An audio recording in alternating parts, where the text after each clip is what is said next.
I don't know what school you went to, but the school that I went to, you had to be vaccinated for measles, mumps, rubella, polio, or otherwise you couldn't go to school. So it is not something new to mandate vaccines for school children. Who are we sending that to?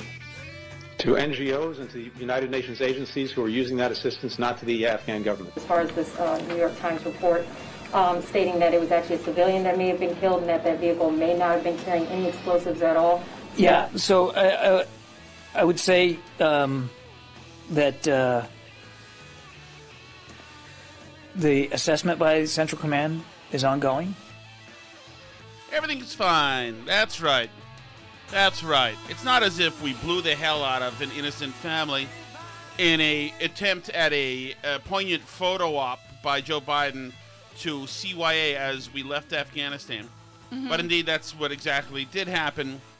As I still think, to be honest with you, Alice, I still think that, and it's not wall to wall really, but I think that this Afghanistan thing has concussed the administration. I think that I think they know essentially that the agenda is over. I mean, that's why we're seeing this mandate thing that he threw out there. There's no way this thing's going to last. First of all, how the hell, where are OSHA's shock troops? Where's the OSHA guy who's going to say, all right, I need to see the rolls of everybody and I need to see everybody.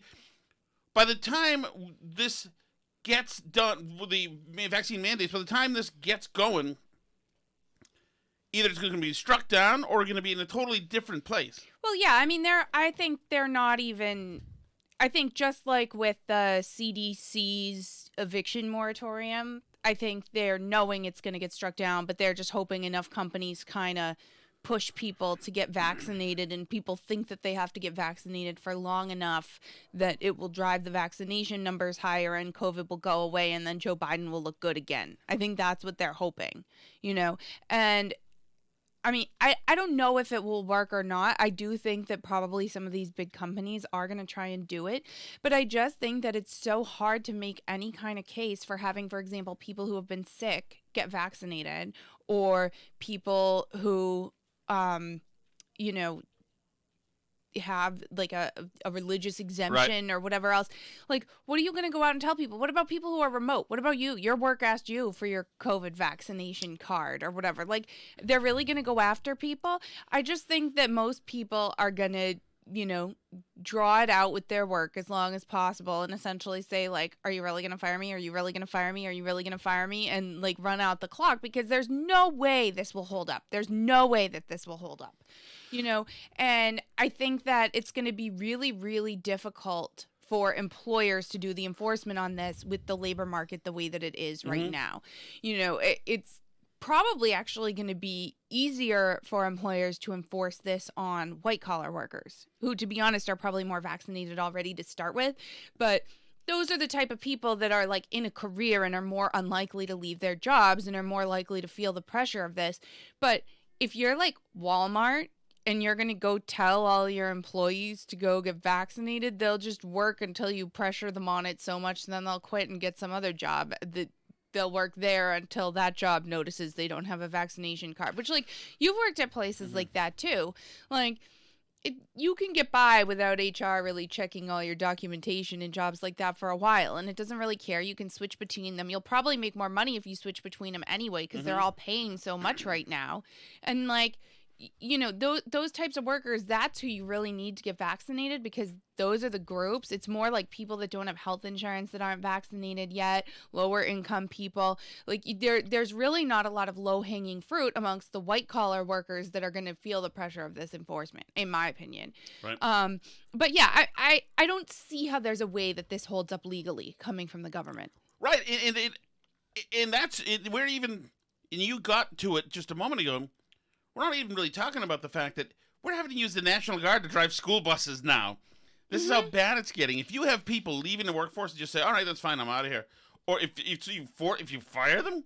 Right. If you're the Walmart store manager, are you really, like, and you can barely keep the store open because you can't cover shifts? Like, are you really going around and checking vaccination cards so you can fire people? I think Walmart might be a slightly different thing, because they probably will have to do a song and dance for the fed because they were given a monopoly. Yeah, but ultimately, who they're relying on for enforcement is like the frontline managers of people to figure this out, And companies like that, their HR is like a million bajillion miles away.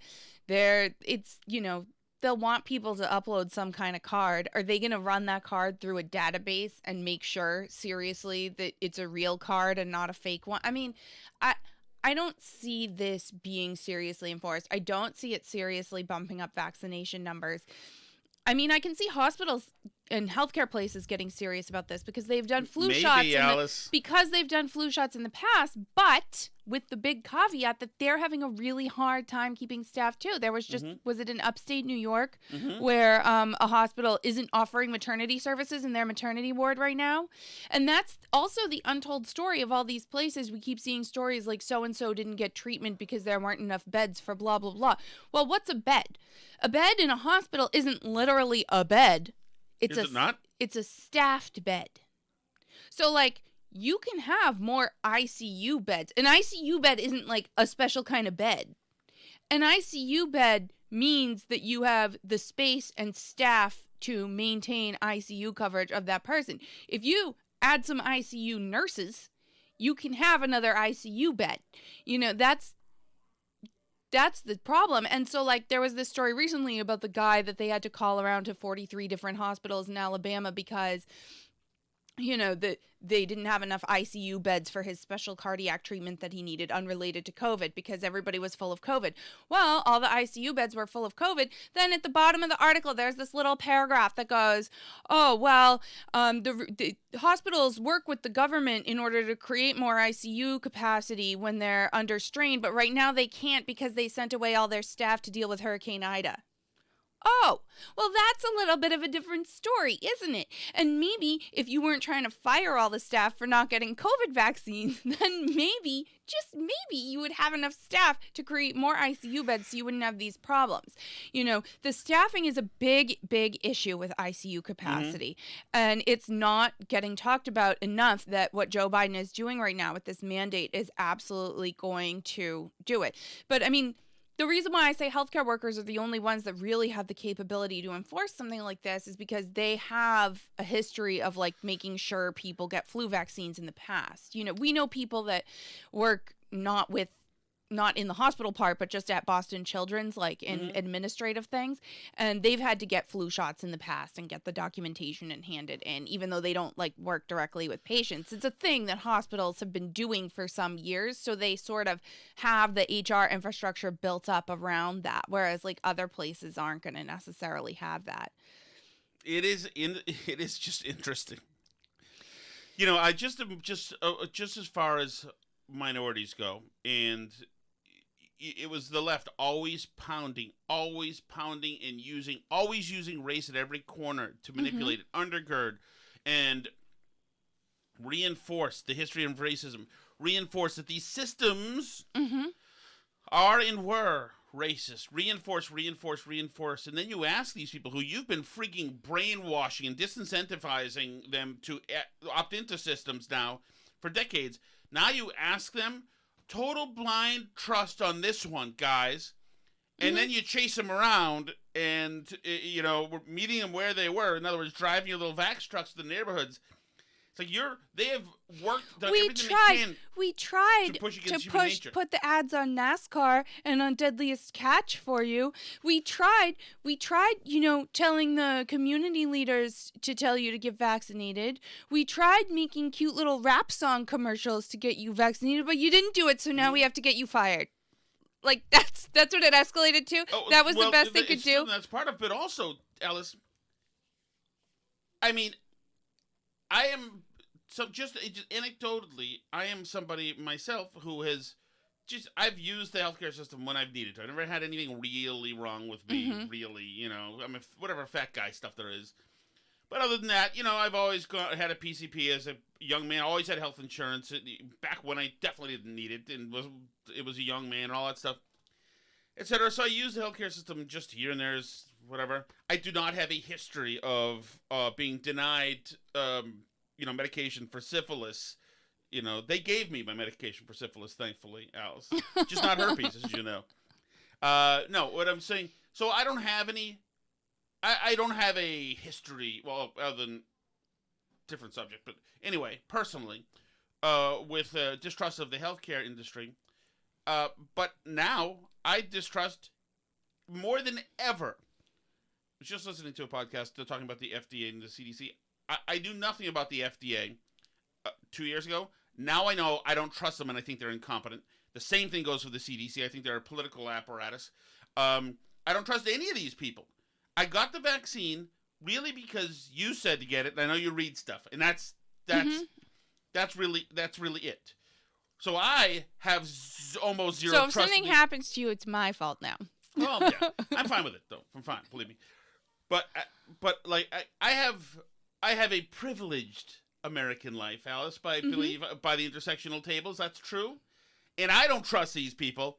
If I'm somebody who does not have a privileged legacy in this country, then I sure as hell see how people don't trust these people. To go, just take it. Then they're finding other people. I mean, look at the misinformation. It's incredible. Right. Like, take it and this thing is over for you. You can take the mask off. Here we are now. The mask is back on, and huge numbers of people are getting breakthrough cases. You know?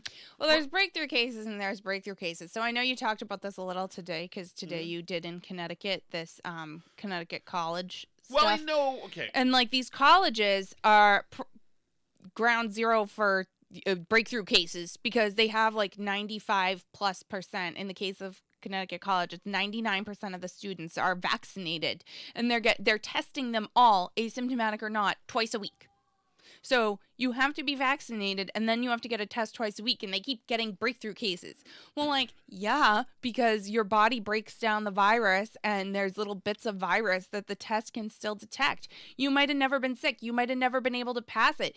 They've done new studies now, like, yeah, they had the one study after the Provincetown thing that said that, like, maybe the viral loads in symptomatic vaccinated people were similar to the viral loads in symptomatic unvaccinated people.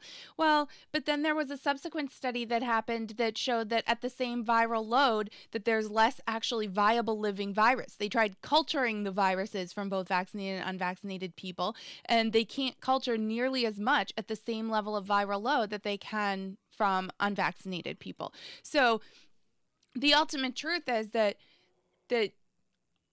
those vaccinated people, if you're asymptomatic, even if it can detect some dead virus, you probably were never going to be able to infect anybody else anyway. The idea that there's a bunch of vaccinated people going around breathing virus on people is just like not held up by data. That's not a thing. And so, you know, I don't know, get vaccinated or don't get vaccinated. I don't really care if other people don't get vaccinated, but the whole like breakthrough cases thing is a thing that's being created specifically by the over-testing and testing asymptomatic vaccinated people, which is not a thing that the CDC even recommends doing. Right, and what I've seen now, since the Biden vaccine mandate, and I didn't know that the F. Joe Biden stuff at colleges, I thought that was pretty much just a organic, you know, screw him thing. But how much of that was about the vaccine mandates, and also I'm seeing all this stuff, including on the Brooklyn Bridge, of these huge protests, these F. Joe Biden protests saying no mandatory vaccines. I mean, this is beginning to look like, Alice, a bit of a legit movement here of these people saying we don't want the mandates. And you can call and God for his head. He's going to pull that camera right back down. It's the camera line. Cyril, can you go with your brother, please, downstairs?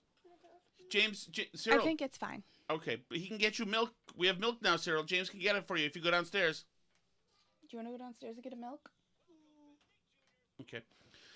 But there's something really happening now. Yeah. There are more and more people. And, by the way, I don't know if you've even had time to see the news. You know, of all the people, you know, I've got a rich history in loving music, from the Beatles to Elvis, the Everly Brothers, even the Kingston Trio, etc. But there's nobody who I've bought more CDs of, certainly, and more posters in my own room than John Lennon? No, Alice. Nicki Minaj. Oh. So Nicki Minaj is supposed obviously. Nicki Minaj is supposed to be at the Met tonight. Met Gala, The Met Gala, which is just, there are some stunning looks there tonight. Really stunning looks that I've seen, Alice. But she has blown it off declaring she's not going because there's a vaccine mandate. If you go, you have to have a vaccine. Nicki Minaj has tweeted. This is seriously huge on the internet right now, and I think is going to be a rallying call. She says, my cousin in... No, actually, you read it. You have to read this, Alice. Why do I have to read it? You'll Where see why you even have is to read it? it. Just look up Nicki Minaj on Twitter. Nicki Minaj not going to Met Gala because of vaccine Alice, requirement. just read, but don't read Nicki Minaj's tweet, please. They want you to get vaccinated for the Met. If I get vaccinated, it won't be for the Met. It'll be once I feel I've done enough research. I'm working on that now. In the meantime, my loves, be safe. Wear the mask with 2 strings that grips your head and face, not that loose one. Okay, well, go to the next Nicki Minaj tweet that starts with my cousin in Trinidad, Dad, because that is the biggest news in the world right now. My cousin in Trinidad won't get the vaccine because his friend got it and became impotent. His testicles became... Alice, really? became swollen. It's the medical terminology, I believe. His friend was weeks away from getting married, and now the girl called off the wedding. So just pray on it and make sure with your So for that people you're who can't comfortable believe- with your decision and not bullied. For people who don't believe what we've just heard, can you read that again? It's from Nicki Minaj. This is the biggest thing on Twitter right now. My cousin in Trinidad won't get the vaccine because his friend got it. Why are you filming me? Go ahead, Alice. And became impotent. Wow. His testicles became swollen. Oh, Alice. His friend was weeks away from getting married, and now the girl called off the wedding. So just pray on it and make sure you're comfortable with your decision, not bullied. That is from Alice Shattuck, not Nicki You know what, Minaj. honey? I promise I'll stay married to you even if you become impotent from the vaccine. You know what? I'm ready. I'm ready, Alice. We could use a little more impotence around here, I think. Yeah, no kidding. No kidding.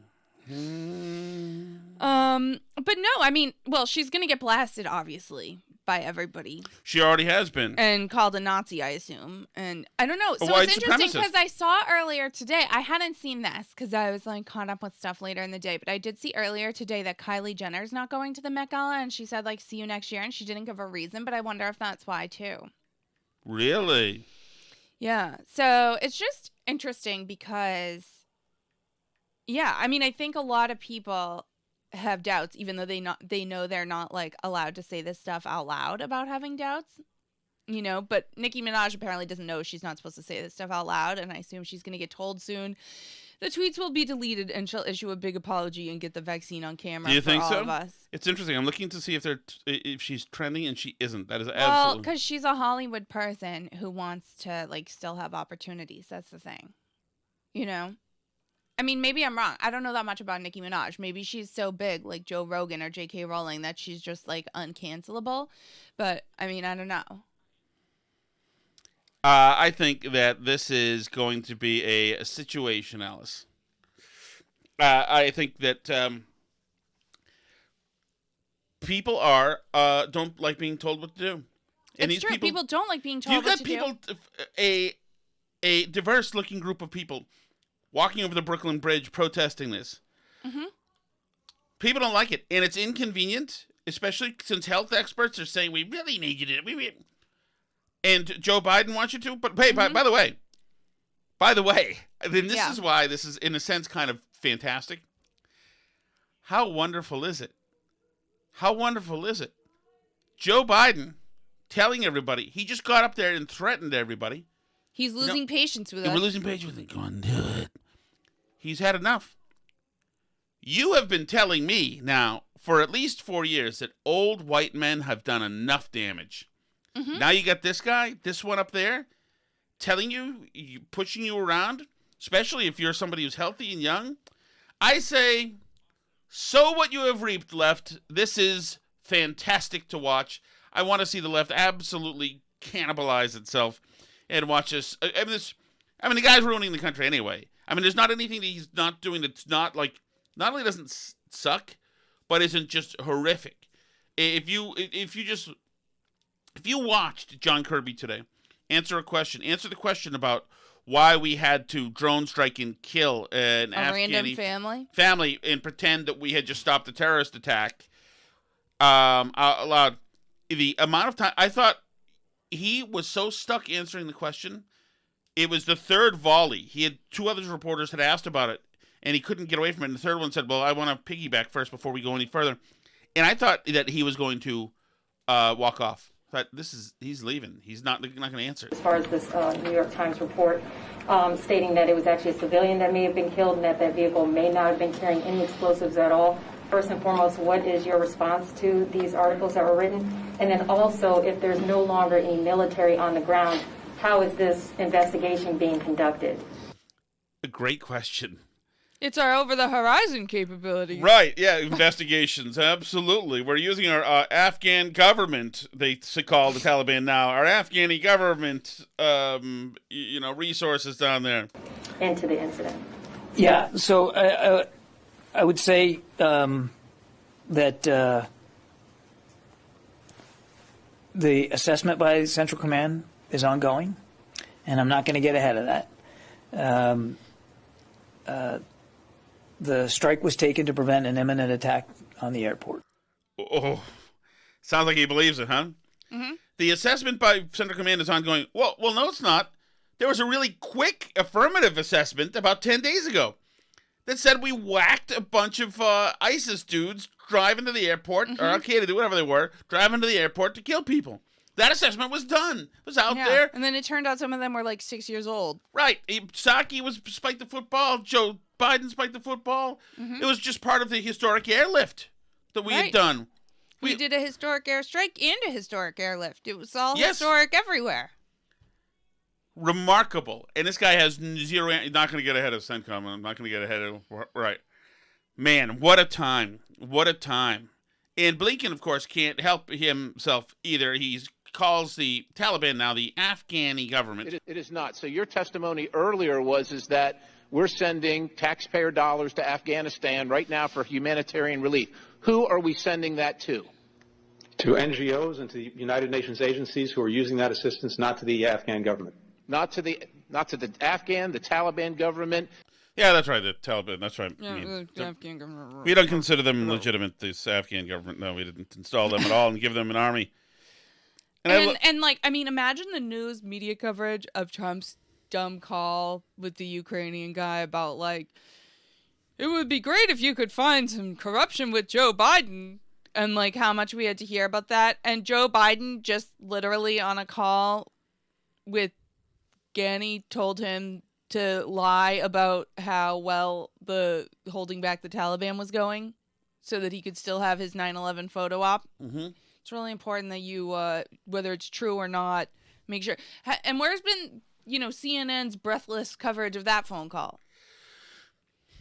It's funny. It's not only did Biden, this was all planned around the 9/11 thing, and it was supposed to be all the brilliant marketing minds in this West Wing style administration got together and said, yeah, this will do it.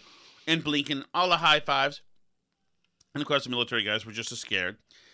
But then we cough it up, we destroy it. Oh, also today, I don't have it, but also today, Blinken said that all the equipment he left them, all the really cool stuff, he said, well, it doesn't work because the support crews aren't there to help it work, which is why it didn't work when the Afghans needed it either, because we pulled the support crews when they could have used it. So there you go. So I believe that definitely for a while. But it's incredible. The fact that all this was done to make a big splash during 9/11, and Biden was subdued and laid low. Other than he had to hide on 9/11 because he hid was on such 9/11. an embarrassment. Yes, instead of this being a spike in the football, George W. Bush was the highlight of 9/11, or Trump in the fire station was a highlight of 9/11. You can't have the president say anything at all because it's exploded, and they don't want to attach anything more to anything he says. Is just waiting to be sliced up and putting campaign fundraisers and then rolled by super PACs for Republicans in the midterms. Yeah. I mean, Joe Biden's only saving grace right now is that Kamala is so terrible that I assume the people that want to shove him out are hesitating because she's so bad. Her tweet about the vaccine mandate, was just garbled, insane. I have to go find it. Give me a second. Phil. Sure. Jim Brewer, by the way, who we love, has all these guys are great. I always knew it. Jim Brewer has said he will not perform at venues that require proof of COVID vaccination for guests. He said it seems like they're trying to segregate people. He doesn't love it whatsoever. Jim Brewer, all these guys, all the best cast, and I consider them my generation cast of SNL. Brewer, Adam Sandler, David Spade, Rob Schneider, even the older guys, Dennis Miller, and who did Here's her tweet. Tina Carvey. Here's her tweet about the mandate. She says, by vaccinating the unvaccinated, increasing our testing and masking, and protecting the vaccinated, we can end this pandemic. That's exactly what we are committed to doing. Like, it doesn't even mean anything. It's just, she's just saying words, vaccinated, unvaccinated, masking, tests, and then we're going to end the pandemic, shut down the virus. Like, she has nothing. She hasn't, like, they essentially, since the border stuff happened, they've just been hiding her completely anyway. And now since Afghanistan, they're having to hide Biden too. And, like, I wonder what they're going to do. I did see someone say a couple months ago that the only reason he picked Kamala was as a 25th Amendment suicide vest. Like, like no one wants to 25th Amendment him because the alternative is so much worse.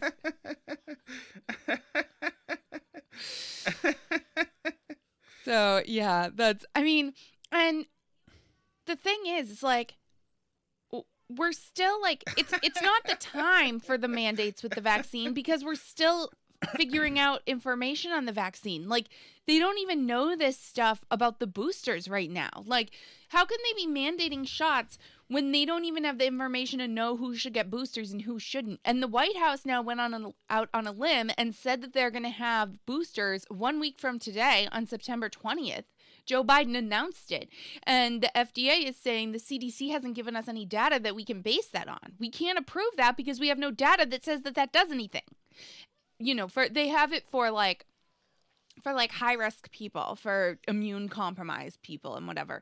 But they don't have any data that shows that for like the average person getting a booster shot is going to do anything. And they don't know what amount of booster shot. They don't know if they should be doing some new variant specific booster shot or if they should be doing, like with Moderna, they're in an argument with the FDA over what the dosing should be. They have no idea what to do on Johnson & Johnson. Europe's been experimenting giving people AstraZeneca and then Pfizer, mixing the two types of vaccine, and the AstraZeneca is more comparable to the J&J. So, like, we just don't, the FDA has nothing here to approve because there's no good information on, like, what the protocol should be. And so they're mad at the CDC for not getting them the data. And the CDC is saying the White House got out ahead of us and did stuff before we had any science to back it up. And they're now they've been in a fight now for like several weeks, Rochelle Walensky and the Biden administration, because the Biden administration is saying, we said we'd have boosters by September 20th, and you guys are telling us you don't have any data to do it. Go find some data. And they're saying, like, we can't do it. And it's so funny because, once again, like, they have the only things they say about the right, it's like 100% projection. Anything they say about the right is exactly what they are internally. Like, they claim that Trump was pressuring the FDA to approve vaccines before they were ready, not because Trump was doing that, but because that's what they would do if they were there. And they are now pressuring the FDA to approve booster shots. So, like, how can anyone have the trust? Like you were saying earlier, I don't trust these people as far as I could throw them. Like, how can you possibly trust what they say about anything? I looked at the vaccine stuff and made a decision about, for me and for you, I guess, too, because you're not going to. But, like, you can't base it on anything they're doing because they're openly in a fight with the FDA now to try and approve something that the FDA is saying they don't have the data to approve. It's nuts. It's bizarre world. And it's exactly what they said Trump would do, that there's no evidence that Trump did. By the way, for just a running, am I on still? Hello? Are you? Check. I think, yeah, you're on. Okay. Yeah, you're on. You're fine. Very well. Check. Maybe you need to turn up your headphones a little bit. It was my headphone. Let me see. Hold on. Check. Hello? Let's do our sound checks on the show every day. Well, when the sound fluctuates, I was considering whenever you explode in the tirade at me, your sound goes way up and we have to adjust for it, as was yesterday.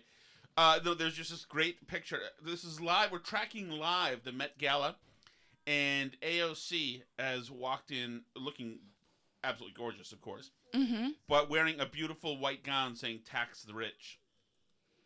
Just tax them, not eat tax them? the rich. At the Met Gala, at pretty much the most ritzy thing you can be at in Washington, D.C. I mean, the Met time. Gala is kind of artsy. You think so, Alice? Do you think I can just walk in? It's okay. I mean, your shirt today is pretty. Maybe people would assume it was ironic. Tom's wearing a shirt with a cat riding a rocket popsicle and eating another popsicle and wearing a top hat. Who are you wearing? It's like Seabrook Walmart. Yes, it is. The cat represents the quadruple X aisle at the store, and the rocket ship represents my weight. And goodness, but this AOC thing is too good. It's so great. I will be on the left someday, and I will be happy. And you know what the good thing is? Mm-hmm. The great thing is that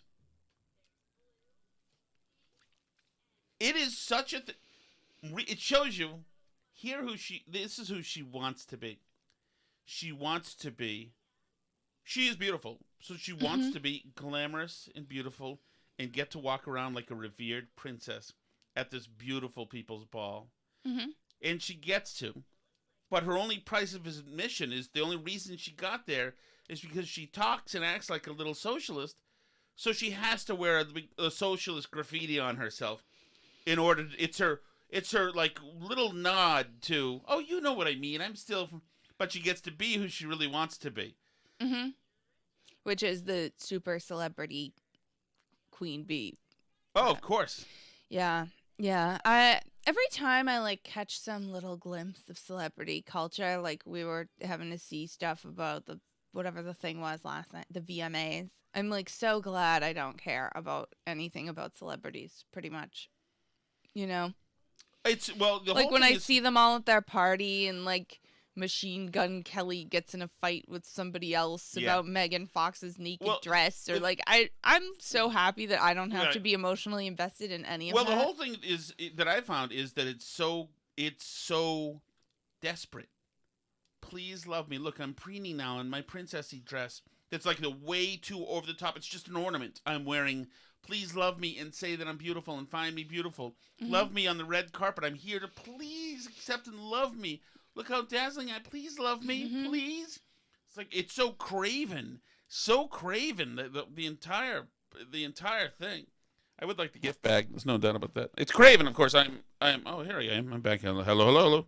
It's craven, although I'm all for being a part of it. If I'm invited, but you know that. Alice. Seems like a lot of work. Yes. Well, I'm attending. I'm attending with Replica, as a matter of fact. Good. I hope she enjoys the evening. I will be sitting at home enjoying a nice movie, putting my feet up. It will be great. I don't want to go to any of those. I'm all set. Machine Gun Kelly. Holy I don't Lord. know what any of those people are, and I do not care. I don't want to know. I'm so all set, not knowing. It's great. What's that Atlantic thing that we have?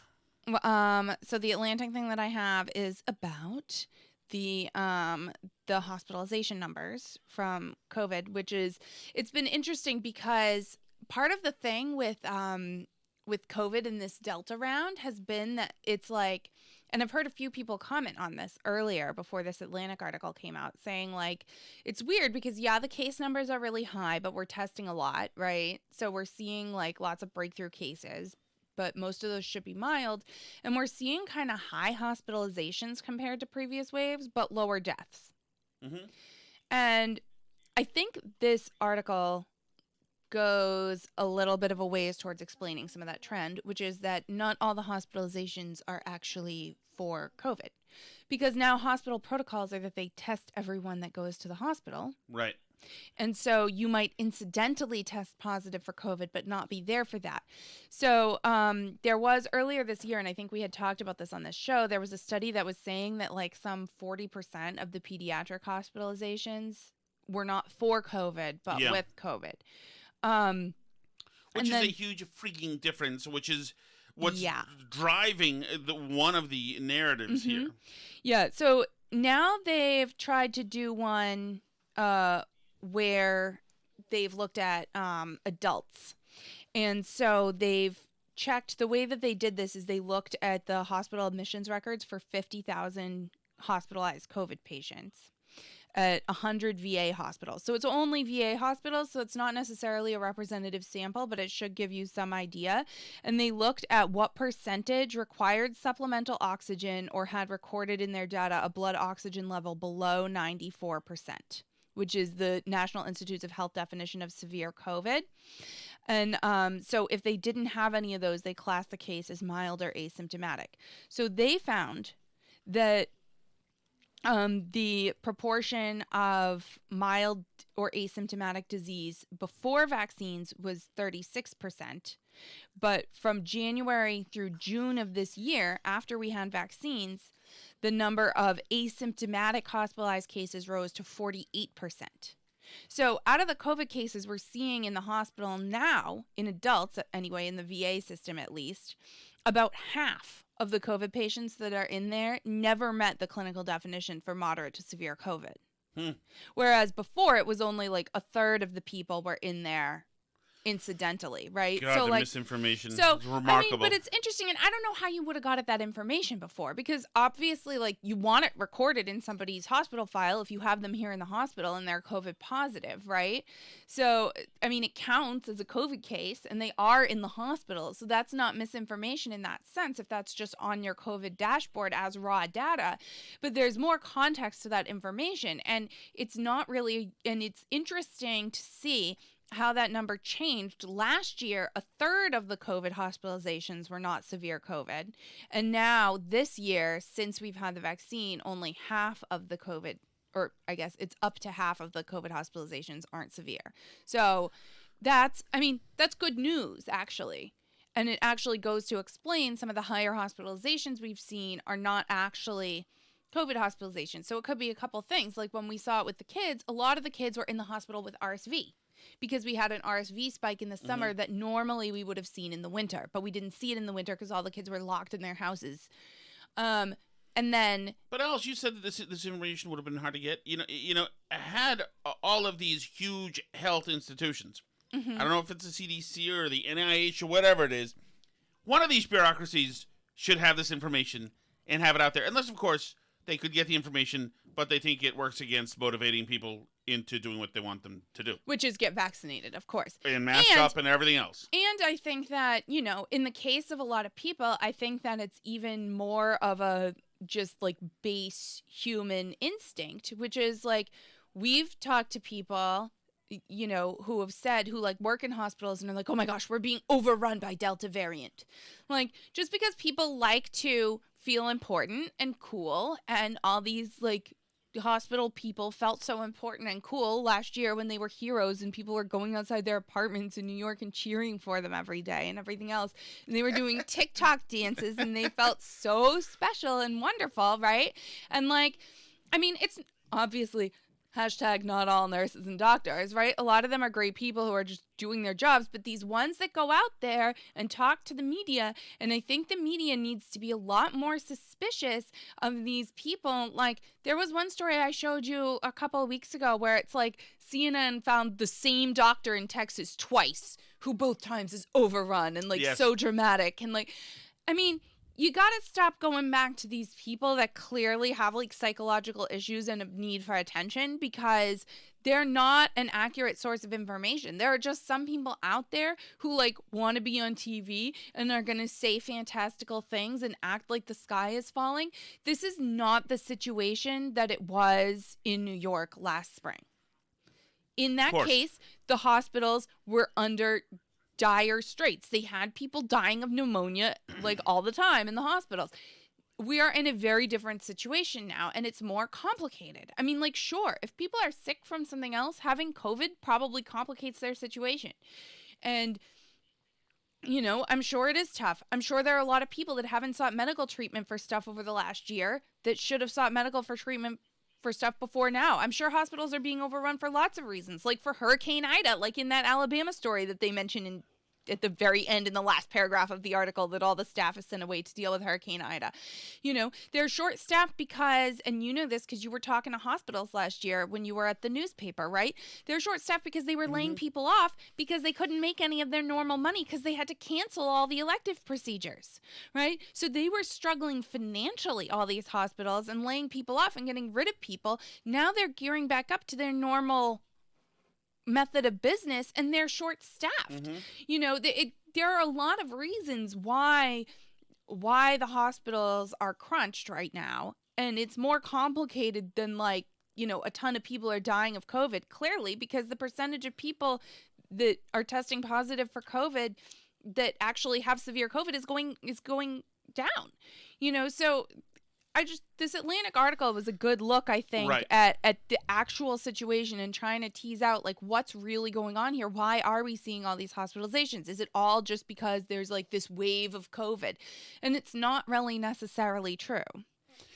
So, and that's one of the things that we're seeing now. And maybe as the entire really Biden administration starts to, you know, enjoy more cracks and fissures, more of these other platforms and entities can feel free to start reporting more things. I mean, and at some point, like, is there going to be any sense of embarrassment amongst the media? Like, does Rachel Maddow feel a twinge that she had a hugely viral tweet about an ivermectin story that was just completely made up? Rolling Stone just took out of context clips of this doctor and stuck them together to make it seem as though there was this thing happening that was not happening. Right. No, it's been incredibly irresponsible. Incredibly. From the grifters like her and dirtbag media people to dirtbag politicians to dirtbag medical health professionals. This has been ridiculous, but we're going to go in. But I mean, and it's not just COVID, though. It's other things, too. Of course it's other things. So can I tell you one more Are you story? moving on? Or? I was going to move on to something, but if you I want to hit okay. two tidbits. One tidbit I want to tell you is that I'm noticing in our news reports for the radio station that more and more the police are describing suspects, and the suspects wearing COVID-style masks. So, which, of course, the perps are thrilled to do, which is going to create an interesting new problem in cities here. Yeah, as I we're always going to think have it's to funny. start to tell people to please don't wear a mask unless you're committing a crime, or don't wear a mask. Yeah. Also, I always think it's funny when I go to the bank now and there's all the signs to wear a mask. When always before, when you went to the bank, there were signs to not even wear a hat or sunglasses to make sure they could ID you on the cameras. Absolutely. So I want to go, before we go to you, I want to go to our correspondent down at the Met, who's talking to AOC, who's at the Met, probably the most privileged event that there is in Manhattan. This is AOC. I don't know who she's wearing, but it's a beautiful, long, flowing dress, and here she is. When Aurora and I were first kind of partnered, we really started having a conversation about what it means to be working class women of color at the Met. And we said, you know, we can't just play along, but we need to break the fourth wall and challenge some of the institutions. And oh, she had to go. She had to go to break the fourth wall. She's a working class woman of color. Right, that's what she is. She's not a huge celebrity. You know, while the Met is known for its spectacle, we should have a conversation about it. That's what's happening. She's not just at the Met drinking their fine champagne, eating their hors d'oeuvres, enjoying all of the glamour and glitz. She had to go. It is so great to be a progressive. I am coming back as a progressive. I had to. I'm sorry about that. I'm really enjoying our late empire, where we get to watch our civilization crumble around us in real time. When one of our ruling class, AOC, who's in Congress and is more powerful and will be more wealthy than either of us will ever be in our lifetimes, goes to a fancy event for super rich people and wears a dress that says "tax the rich," like that's you and me. That's great. I'm really gonna enjoy it when civilization completely falls apart.